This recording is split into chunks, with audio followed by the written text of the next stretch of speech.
Welcome to the Real Estate Pros Show, where we interview real estate investing professionals from coast to coast, as well as the service providers that serve the real estate investing industry. Our goal is simple: share what's working now to help you improve and scale your business to the next level and meet the pros that can help you get there. Real Estate Pros is powered by Investor Fuel, America's leader in helping real estate investors and professionals build the business you need to live the life you've always dreamed of. Let's start today's show.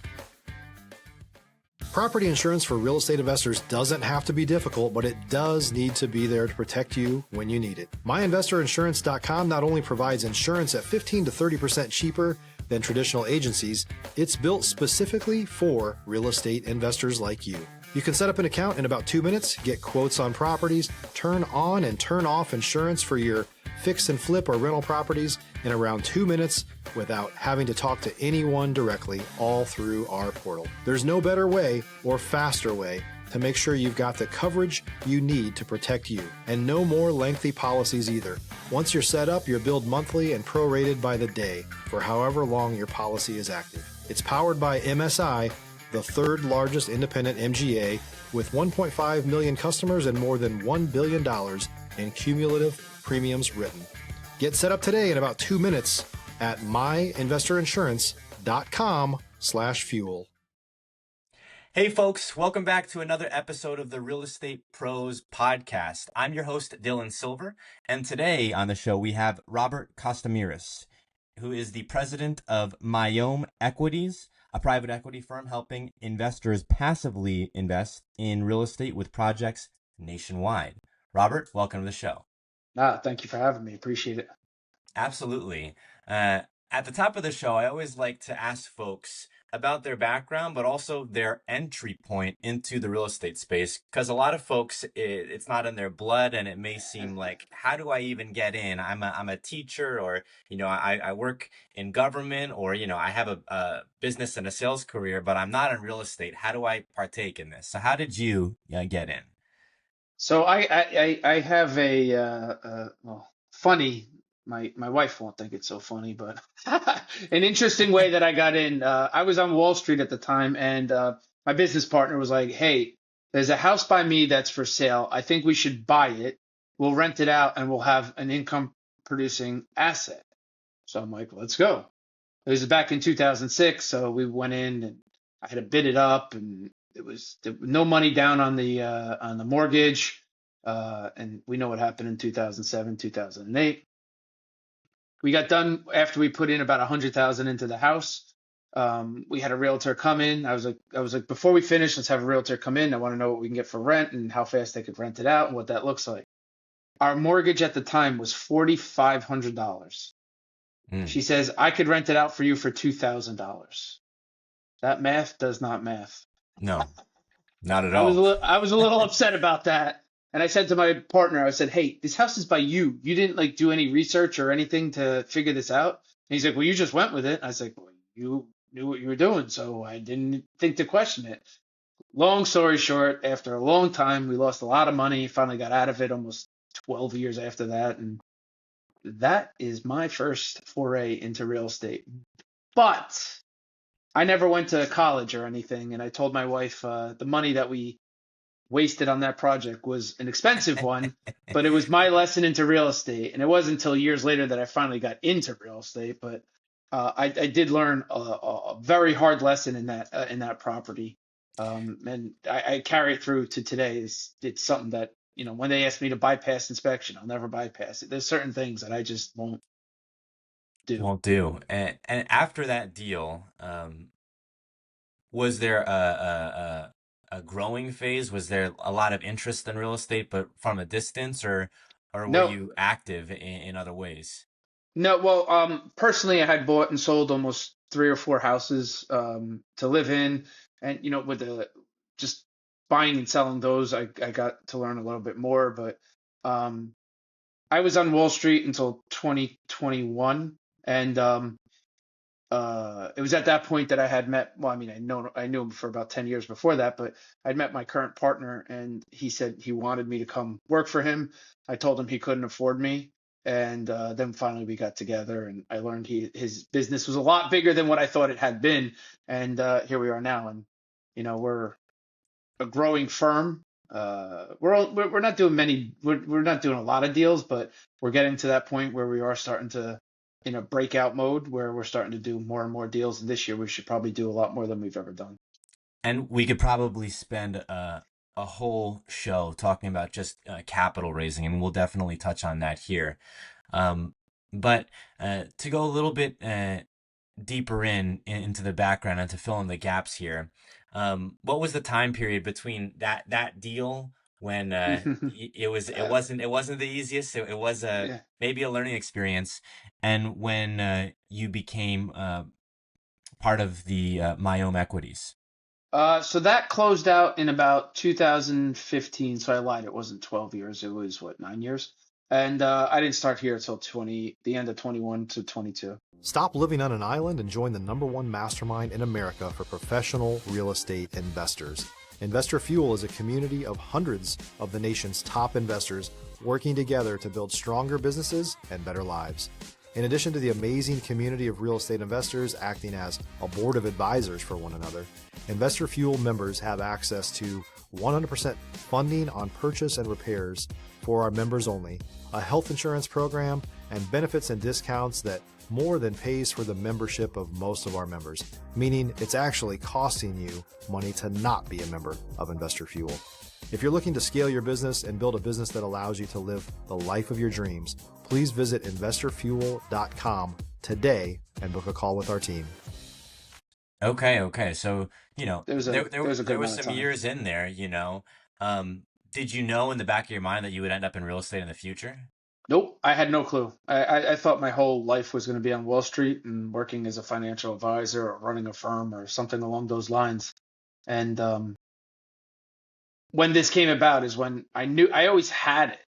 I was always interested in real estate. And when I bought the house that I live in now, my realtor was getting so mad at me because I wouldn't chase houses, and she's like, "You have to bid up. You have to get this for over, asking. You're looking to buy in a prominent area." I'm like, "I'm not doing it. I'm not doing it. I'm not doing it." That was one thing that I Yeah. learned on that first house, and don't chase it. And we got our house right before COVID.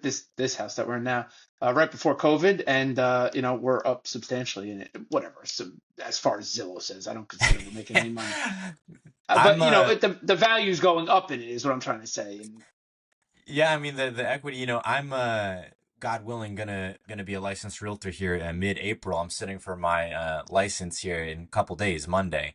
mhm. But before that, I was in the wholesale space, and kind of the trajectory of a real estate investor is you're on the sidelines. In my case, I was working in the automotive space. I was working for Nissan as in the sales floor, and I knew like I want to get into real estate, but I don't know how. Nobody in my family invests in real estate other than the home that they have. No one's interested in, Yeah, doing this with me. yep, My yep. friends are ridiculing me because they're like, the last thing in their mind is investing in real estate. And it seemed like impossible. Like, how are you possibly going to do that? And then the things that I was reading, get into real estate, cash for keys, no money down. They were like, that's not possible. You can't do that. Um, but ultimately, I learned about assignable contracts and I learned about real estate wholesale, and that's how I got in. And so I like to hear people's stories because for folks on the outside, it can seem like, how do I get in if I don't know anybody, if I'm not, it's not in my blood.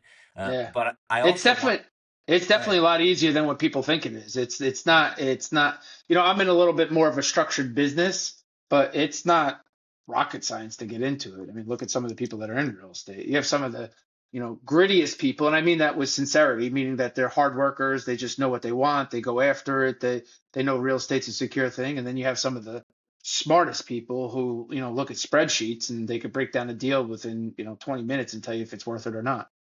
100%.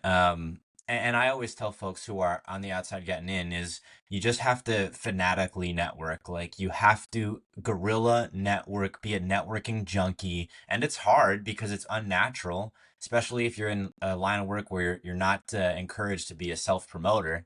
It can Yeah. seem a little strange. But going back to the Zillow estimates for the home. So realtors especially will say you can't trust the Zillow estimate on your home. But as a wholesaler, we would look at the Zillow estimates, and when we were calculating ARV, especially here in DFW, I'd be like, these are remarkably accurate. You know, Zillow They're is doing a good job. they're not. Listen, should you sell your house based off of it? Maybe not, but you definitely want to get other other estimates or whatever you want to call it. But they're I've looked at plenty of houses, and I use that as a gauge when I base level look at something, and when I put it into systems and then it comes out, it doesn't come too far off from there. There's times it doesn't, but I think it's pretty darn good. yeah. I always tell people who are really anti-Zillow, I'm like, oh, well, I've done a lot of, but anyhow, um, uh, You're dead on about that. It's definitely not far off, and it is a lot more reliable than realtors say it is. yeah, yeah. Um, talk to us a little bit, broad strokes about the capital raising process, Yeah. maybe even on a lower level for folks who are potentially just looking to get in, and then broad strokes again on a higher level, someone like yourself operating Myome Equities, what it is that y'all do. If you're looking for consistent, high-quality leads, look no further than Investor Machine. Investor Machine isn't just another agency, it's the most sophisticated, data-driven lead generation company on the planet for real estate investors, and serves the role of being not just a lead generator for your business, but a marketing partner that is helping you achieve your goals along the way. Go to investormachine.com to learn more and schedule a call with our team today.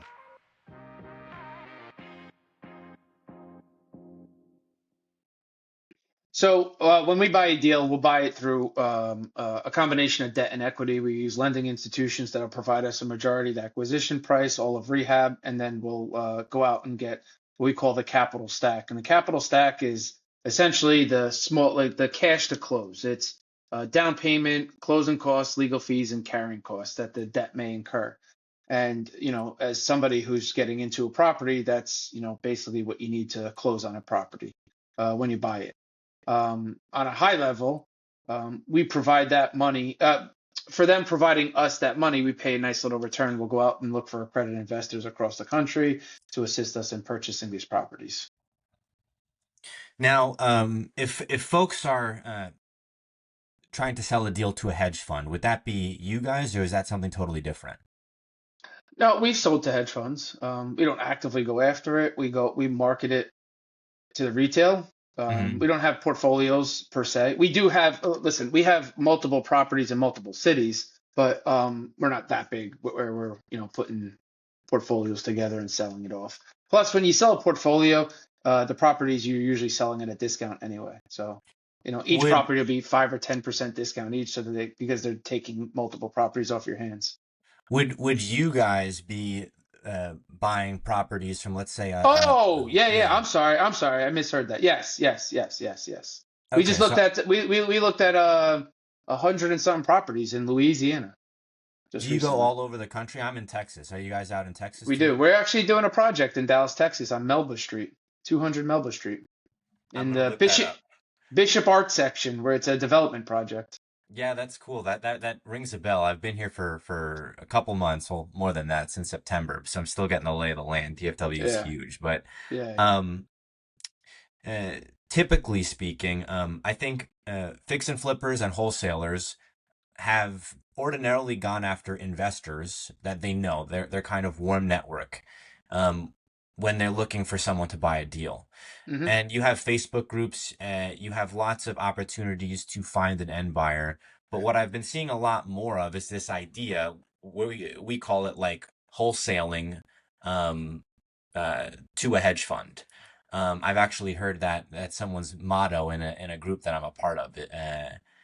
And this idea of being able to find an institutional grade buyer when you're not necessarily in that space, I think is becoming more and more common.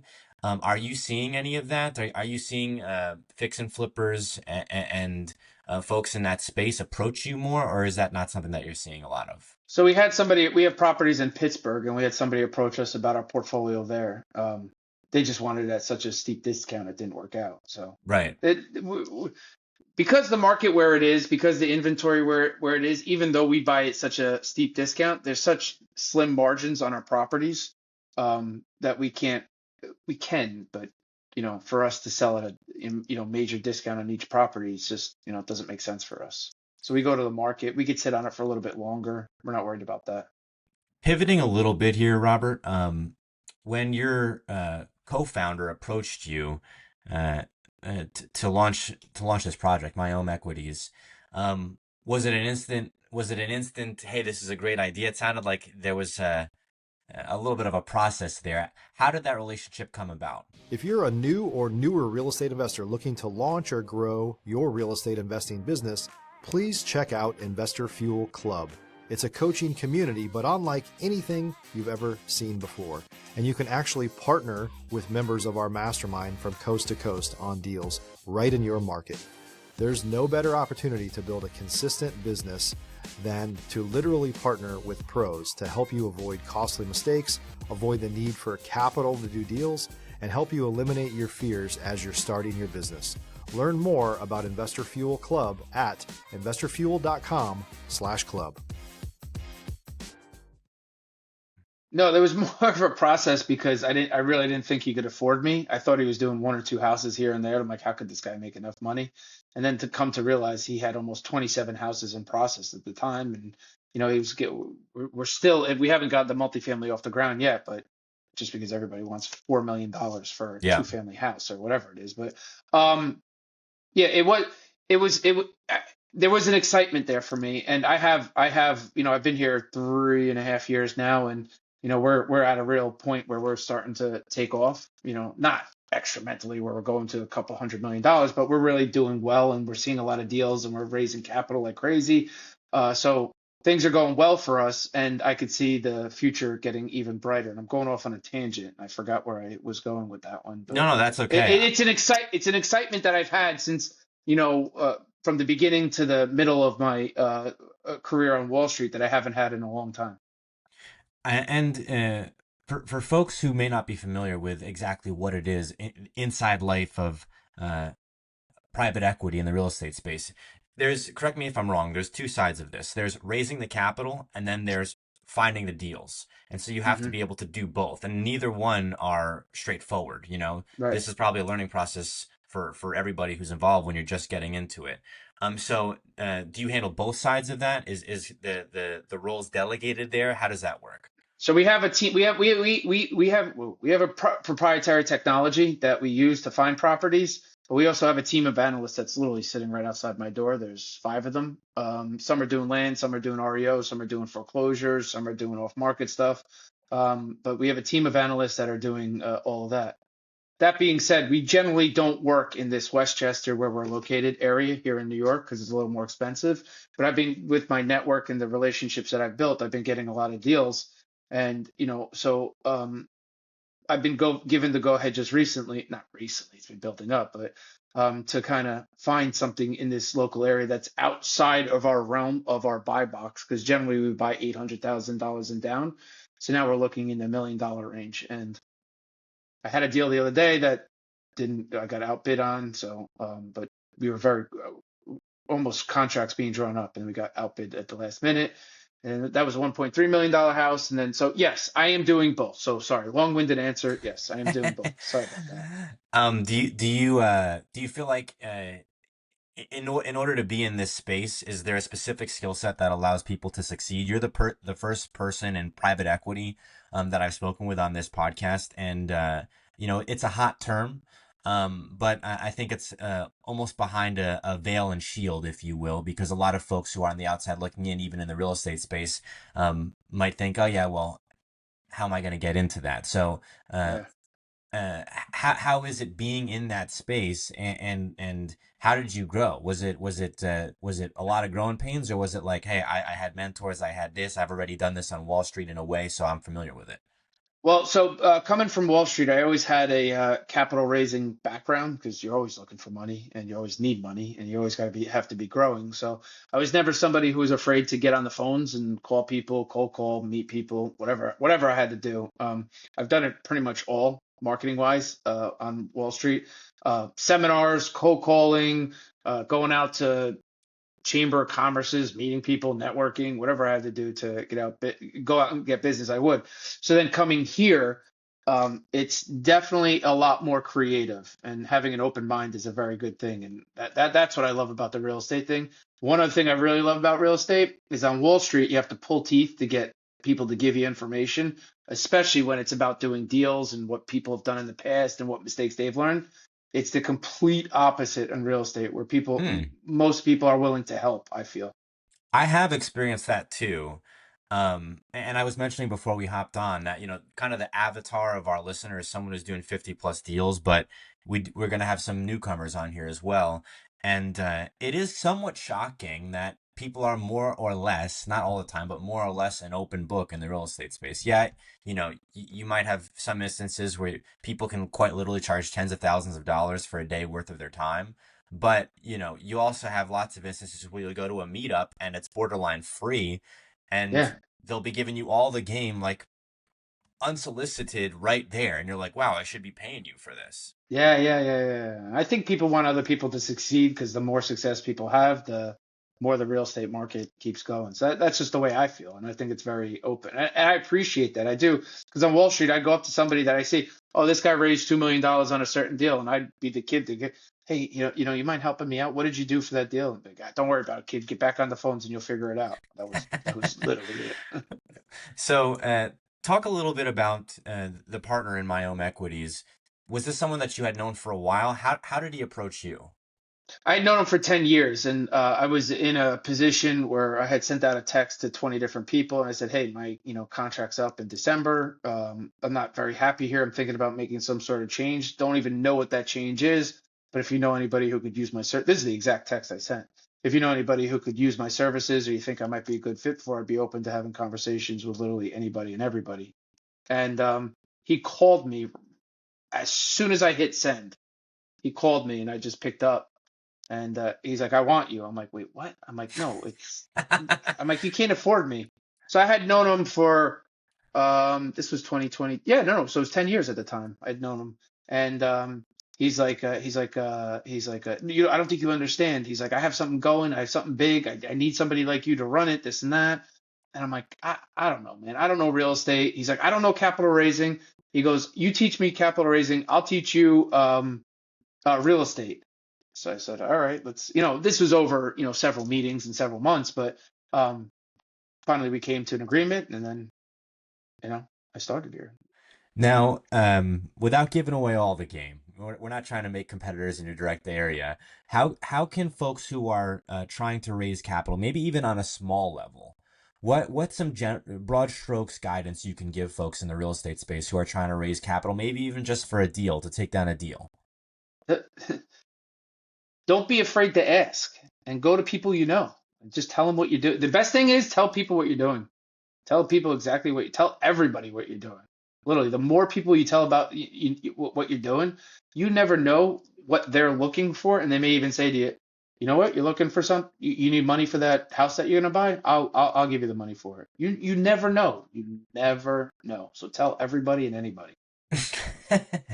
It's So true. if I have a deal, right, and I'm going to assign it because I don't have the money to take it down, but I've been telling all of my buddies and everybody else that I run into that what I'm doing, maybe I might pitch it to them before just looking at it as strictly a wholesale, because I might be able to take it down myself with others.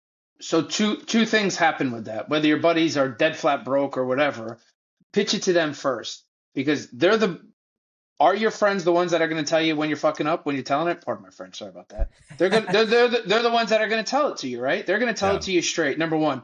Number two, you're going to refine your pitch so much by telling it to them. Number three, you never know when they're like, hey, let's get 5 of us. We'll put 2,500, 5,000, 10,000, whatever, each into this, so that you could do it, and then you put some money into it too, and then you take it down that way. And then if it doesn't work out with them, your pitch is so refined, or you're used to telling it so much, you go out and tell bigger people, or people that you're not that close to. So it's a great way to do it. That's how I started out doing it. So This is probably gonna inspire me to look into this, because I have not spoken with anyone like you. So I just kind of figured, capital raising is not something that I'm going to be doing anytime soon. But now I'm thinking in the back of my head, how Yeah, can but I? why not? But Yeah, why not? I figured I don't know anybody doing it. There's no You courses don't that I need to. saw. You don't need to. Figure out how much you need for it, how much everything will be all in, and then just go out and start asking people for it. If you I'm don't gonna. ask, the answer is always going to be no, number No, one. Number two, if you don't fail, how can you succeed? You you have to go can't. out there and F it all up big time. What did I just tell you about my first deal? It was probably Yeah, the worst thing I could have ever done. And I learned so much from it. that's especially true with how I got into real estate in general. It was just talking to everybody that was in the real estate space. And in this instance, it's not just the real estate space. It's just talk to everybody. Because in order to Right? invest in a deal, you don't really have to know the ins and outs of, real estate contracts, Texas promulgated forms, but you might just be able to have some interest in it, and now you can partake in a deal. So it's a win-win. Right. Exactly. That's Now, right. Talk to. I actually learned that from a guy that used to work for me, who's gone on to be very successful when I was on Wall Street, and he would go out and tell everybody what he's doing. I'm like, yo, dude, what are you doing? Stop, just blabbering about everything to everybody. Lo and behold, he got a couple people to give him some money, and he's making money hand over fist. So that's how it happens. Um, Talk a little bit about Business Made Social. I see also that you're the co-founder of Business Made Social, growing community of professionals connecting through unique relationship-driven events. yeah, it's a networking group. We belong to a larger networking group, and we just wanted to do something ourselves to kind of give people a way to get together, where it's not just where you're handing out business cards, or it's not like, people just, trying to, hey, give me a call sometime, hey, this. It's where you're getting together, you're building relationships, you're getting together with not the same people, but similar people over time, and you're getting to actually know them and get closer to them. And we try to do different events. Like we had a game night dinner in January where we had different meats like elk, duck. We had a bunch of different things. In April, we have an NFL draft party coming up that we're having at a barbecue joint. So Nice. we're just trying to do different things without any pressure of networking. It's just getting together and just Any building possi relationships. any possibility for expansion outside of that area? I always say you never know, but we're not that big yet. We're still struggling to keep it together here. Not struggling. We do fine, but it's not like something that's like, I'll have to come streamlined back just to yet. that area. I'll Yeah, have to yeah, be yeah, visiting my family, and yeah. I'll drop in on you.